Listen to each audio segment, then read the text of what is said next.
Hey everybody, 10 years ago, I was watching the Oscars. It was 2016. I was sitting in my living room and Leonardo DiCaprio got up and he gave a talk about how the changing climate is real. And where I was at, this just totally floored me. If I could go back and ask myself that day what I had been thinking, it was really that, all this climate change stuff had all been taken care of. It was handled. And so I'm sitting there and it turns out that it hasn't.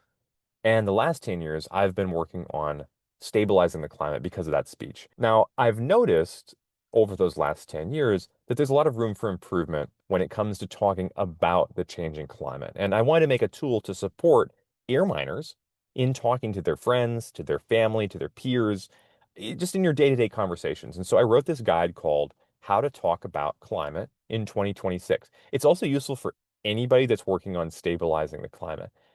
A big part of the last 10 years for me has been working on how to get people on the same page and understanding where people are at and how to get them moving. We've talked about this in some other conversations about how to talk with your family at Thanksgiving, about reversing climate change, how to talk with people that work on carbon dioxide removal, kind of about the bigger picture. And so I wanted to pull us all together in honor of this 10 years that Oscar's coming up on Sunday. I don't know if Leonardo DiCaprio is going to win another award, but maybe we'll get a version two of his climate talk. And so I wanted to put together this guide for talking about the climate.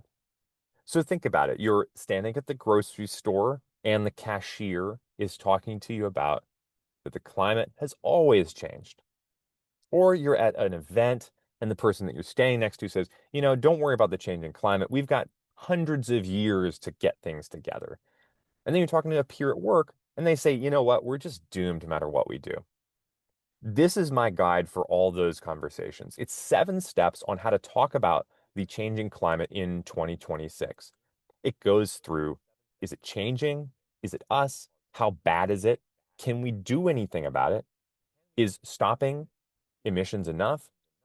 How much time do we have to sort all these pieces out? And how do we actually do it? How do we stabilize the climate? Here's this first module. It gives you a sense of, if you're talking with somebody who is on question one, they might say things like, the climate isn't changing. They might say things like, we've got more snow this year than ever. I haven't noticed anything different. They might say something like, they've been saying this stuff for 30 years. And what the guide goes through, every module, every question has samples of what it sounds like. Then it has samples of things that maybe you do, or things at least I've found myself doing or seen other people doing. In this case, you cite some data. They cite different data. You cite better data. They say that scientists are biased. You say that there's scientific consensus. They say that, well, consensus isn't what science is all about. And now you're having this discussion that's not about whether they think the climate is changing or not. They're having this just much, much bigger discussion that you can never really make any progress with. And so imagine instead, you know, you end up and at dinner that night, you're able to hear what they're saying. They're saying, you know what? They don't think the climate is changing. And what you're also able to hear is that they don't trust the government. They don't trust the media. They don't trust that what people who are in charge aren't looking out for them. And that's something that you might say, you know what? Actually, I have a lot in common with this person. I have some of those same concerns. I still think that, the climate is changing is very clear to me, but we have a lot more in common than I thought. And so you can come away from these conversations instead of being defeated or feeling disappointed or feeling like, God, people are just freaking hopeless. Instead, you can feel like, you know what? This is actually, I was able to connect with this person. I understand what they're doing. And maybe next time I talk with them, I can actually come in and have a real conversation, or I can have the next step in the conversation with them. So that's what this guide is for. There's 7 modules, what the question is, what it sounds like, how your conversations normally go, and what it looks like when it goes wrong and what it looks like when it goes right. So I encourage you to check out this guide and you can go take this into your own climate conversations. You can download the guide.